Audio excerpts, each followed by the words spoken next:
But I think the biggest fight, because that one, like I said, kind of fell onto the back burner. I think the biggest fight was Castano.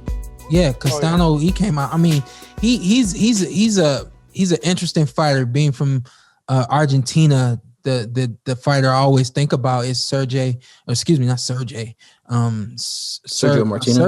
Martinez. Excuse me.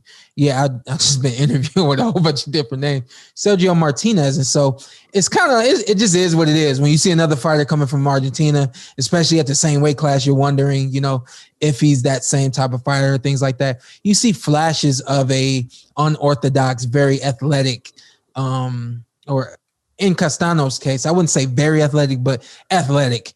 You know who he's compared? You know who people compare him to? Hey, Carson, that's what I was about to say. A poor man's version. Go ahead, Carson. You. Oh, thank you. Everyone says like he's pretty much the 154 Shawn Porter. Like, and you know what Shawn always says? I hate his style. I'll be like, I ain't want to say. I was like, all right, cool. I didn't say that yesterday. You didn't say that yesterday? No, I ain't say that. Did I say that? All right, cool. Which would be hilarious. I ain't going to say too much on the podcast. I ain't going to say too much on the podcast. I didn't say that yesterday. He brought it. So it kind of goes back. We mentioned last week when we brought up Patrick Teixeira. I was not impressed by him at all. By who? At all. Teixeira. Teixeira. Oh.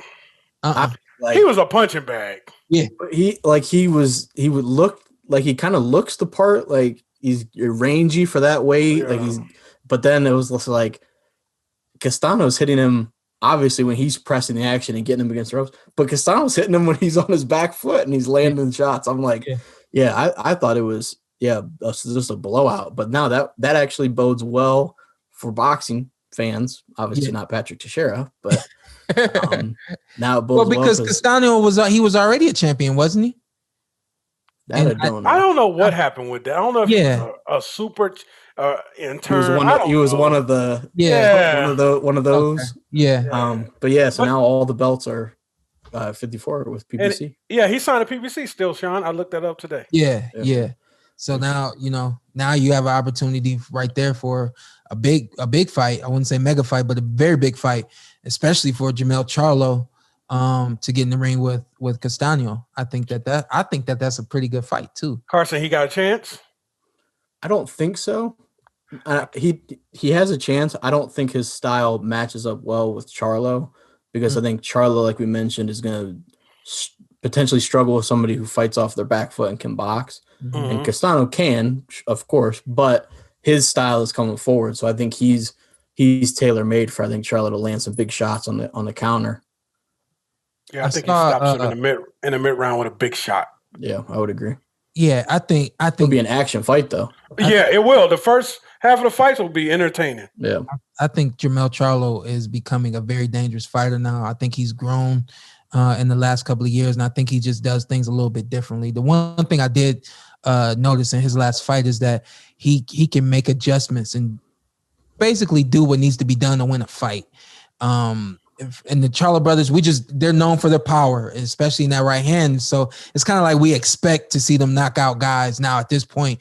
But to me, he seems to be the type of fighter that even if I don't knock you out, I can figure out how to navigate myself around this ring and control the ring and win the fight. Now, the thing we do know about Brian Castano is he's going to control the tempo of the fight. He's gonna try to at least control where the fight happens at and how often it happens.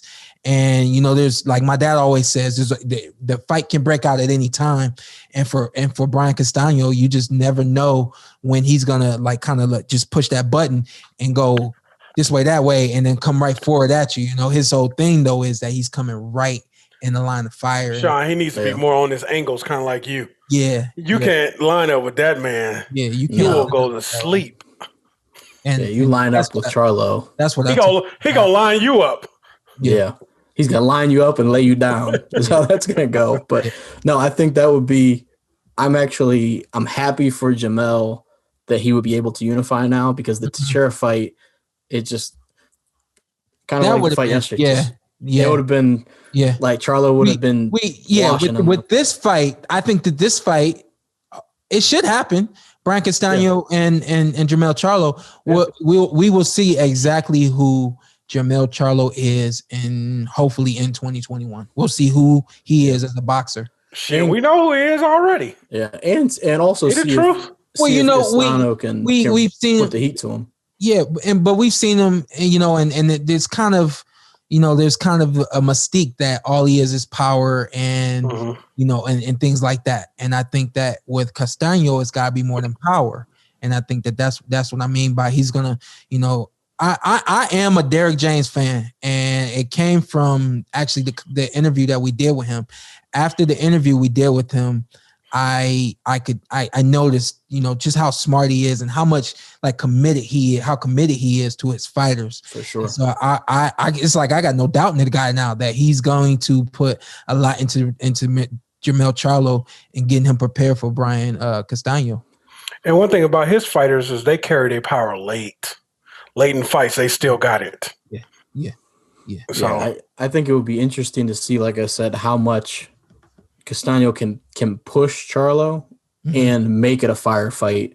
Not Shawn Porter, Errol Spence to that extent, but so we can see Charlo really in there with somebody who's going to be on him from 1 till whenever 12 or whenever it ends earlier than that. But so we can see his boxing style, basically. Yeah, see him have to fight a little bit more on the back foot and not have to just stalk somebody down, kind of like he had to do it with Tony in those 2 fights. But I think it's an exciting opportunity to see unification there, and I think it's an exciting fight for however long it goes. Don't tell me you didn't enjoy what you saw, because I know you did. What you need to do now, hit that subscribe button, hit the like, hit that notification button. Check us out every week, every Tuesday, something new for you right here on the Porter Way Podcast.